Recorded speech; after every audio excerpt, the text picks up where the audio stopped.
Results prove finally that newspapers no longer influence elections. The Mail and the Sun in particular were fantastically hostile to Jeremy Corbyn in the run-up to the vote. In the old days, well, that would have mattered. Remember, it was the Sun what won it in 1992.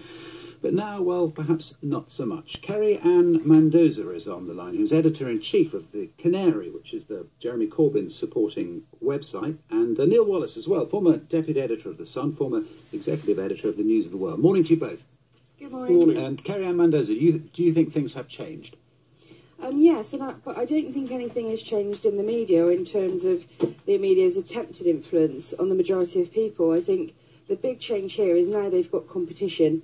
They've got competition in the form of the Canary and a whole fleet of new media sites like Evolve Politics and Other Angry Voice, who have been working really, really hard over a number of years to develop a space in this country where we could have conversations that were not happening in the mainstream media. And these are progressive conversations.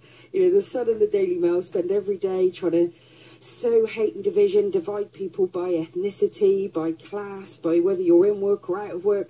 And there's a whole groundswell of people who are just looking for a kinder world, a more compassionate country, and to bring people together around common ideals and values. But I suppose and we've been doing that work. And what's so exciting about this period of time is that when, you know, we've spent 7 years under, various forms of conservative government, which was just sucking the life and energy out of people. And throughout that entire time, it wasn't like anybody didn't know that things were going very, very wrong in the country, but there was an absence of hope. What we've delivered let's put that to Neil Wallace. I mean, the central point, Neil Wallace, is that people have enjoyed and watched and listened to and taken notice of websites like the Canary. They have taken much less notice this time round of the Sun and the Mail. Hello, Neil, are you there? I think that's... Yes, hello? Yes, hi, sorry, there was a long delay on the line. Carry on. Hello? Yes. Sorry. Yes, Leslie, in the sense that they are competent.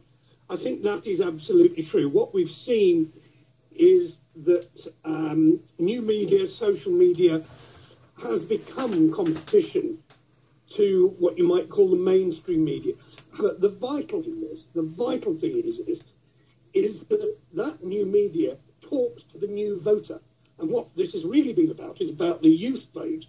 And where does the youth vote go to get its news and influence? It goes, to, if you like, to new media, to social media, and much less to the traditional media. It's about the fact that young people... No, I think we're losing the line. Well, you made with the point that he was making, Kerry-anne Mendoza. In a sense, it's not the politics. It's the place. It's the place that people go for their news. That's what matters now. I think the sort of political class and the media establishment would be making a really big mistake if they went that route. BuzzFeed is online, the Mail is online, all of these places are online, and in the run-up to this election, the Canary website, not our Facebook page, the website, reached 25 million hits. We outperformed Reuters, The Economist, New Statesman, The Spectator, even Rupert Murdoch's The Times for online traffic. And that wasn't because we have a website. They have a website. We have no money. They have billions of pounds. But you're also partisan. I mean, that's the other point, isn't it? Is that you're proudly partisan, just as those papers are proudly partisan. You might say you're right and they're wrong, but the fact is people are still going to a partisan place for their news, but it's just a different place. It's really, really valid point that you're making, and the whole point that we exist is because there is a massive gap. You call it partisan. We've been accused since we set up of being in an echo chamber, so all of Jeremy Corbyn's supporters, and what we're saying is, sorry chaps, but you're the echo chamber. We are an incredibly diverse newsroom, in terms of age, in terms of background, all religions and none. We're based all over the country instead of just in Westminster.